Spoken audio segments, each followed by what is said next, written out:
বৃদ্ধ মা বাবাকে হত্যার পর শোবার ঘরের মেঝেতে অন্তত 4 ফুট গভীর গর্তে পুঁতে রাখা হয়।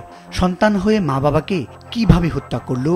মর্মান্তিক এই ঘটনায় শুধু ওই এলাকায় নয়, পুরো দেশে যেন চাঞ্চল্য তৈরি হয়েছে। এমন হৃদয় বিদারক ঘটনায় হতভম্ব বিবেক। বুধবার সকাল 11টার দিকে মা বানুয়া বেগমকে গলা টিপে এবং ওই দিন দিবাগত রাত 2টার দিকে বাবা মোহাম্মদ আলীকে ধারালো অস্ত্র দিয়ে কুপিয়ে হত্যা করে তাদেরই পাষণ্ড ছেলে রাজু মিয়া। পরে তাদের দুজনের লাশ বাসার ভেতরের একটি কক্ষে মাটি খুঁড়ে চাপা দেয়।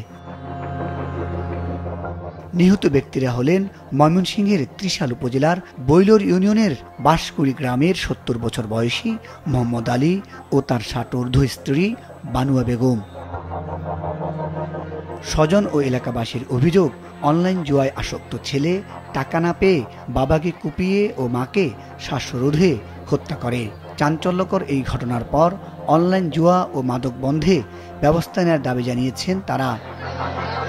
হত্যাকাণ্ডে জড়িত থাকার অভিযোগে 25 বছর বয়সী তাদের একমাত্র ছেলে রিয়াদ হোসেন ওরফে রাজু মিয়াকে গ্রেপ্তার করেছে পুলিশ।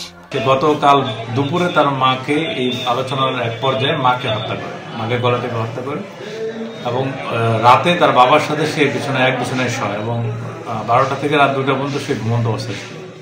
হঠাৎ তার ঘুম ভাঙলে সে তার বাবাকে কুড়াল দিয়ে কুপিয়ে হত্যা করে, সে তার স্বীকারোক্তি অনুযায়ী। এবং সে পুরো বিষয়ে তার বোনদেরকে দোষারোপ করেছে এবং তার বাবা মা তার বোনদের অন্ধভাবে বিশ্বাস করত, তাদের বোনদের কথা চলতো, এটাই সে বলেছে। এই কারণে সে তার বাবা মাকে হত্যা করেছে। পুলিশ আরো জানায়, বিয়ের পর রাজু বেকার হয়ে পড়ে।